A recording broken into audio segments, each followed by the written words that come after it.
modernisasyon at ano ang kahalagahan nito sa ating pang-araw-araw na pamumuhay. Ngunit bago tayo magsisimula, ay meron muna akong simpleng katanungan para sa inyo. Mga bata, ano-ano ang mga bagay na madalas niyong ginagamit araw-araw? Cellphone ba? Laptop? Internet? O kaya naman ay modernong sasakyan? Tama! Yan ay mga ilan lamang na halimbawa sa bunga ng modernisasyon. Ngayon naman, alamin natin kung ano nga ba ang modernisasyon. Ang modernisasyon ay tumutukoy sa pag-unlad at pagbabago ng isang lipunan gamit ang makabagong teknolohiya, kagamitan, kaalaman at pamamaraan.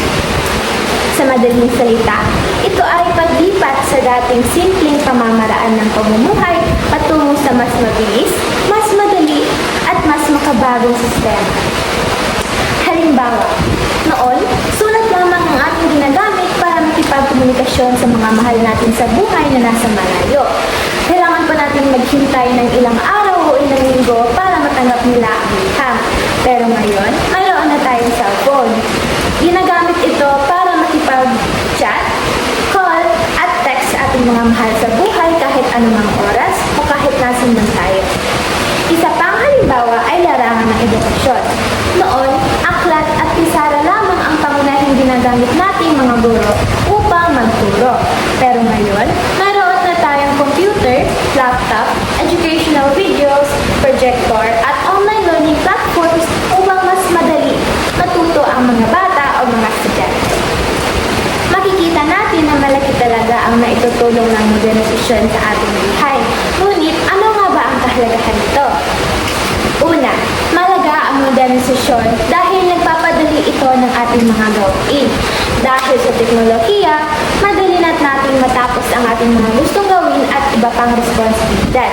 Halimbawa, sa halip na gusto nating mag-compute ay mayroon na tayo ngayong computer, calculator at cellphone upang ma-solve ito. Ikalawa, mahalaga rin ito dahil pinapabilis nito ang komunikasyon.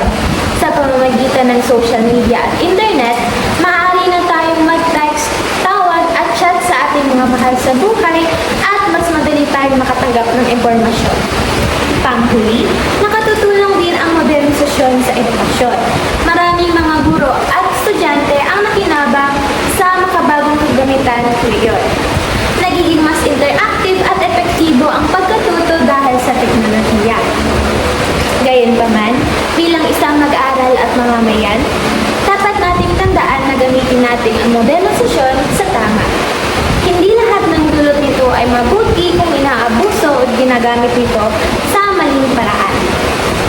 Halimbawa, sa sobrang paggamit ng cellphone o social media ay makakaapekto sa ating pag-aaral o sa kalusugan ng isang tao. Kaya naman ay mahalagang maging responsable tayo sa paggamit ng cellphone.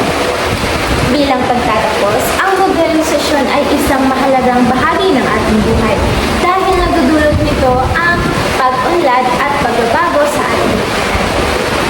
Nakakatulong ito sa edukasyon, komunikasyon, trabaho at pang-araw-araw na gawain ng mga tao.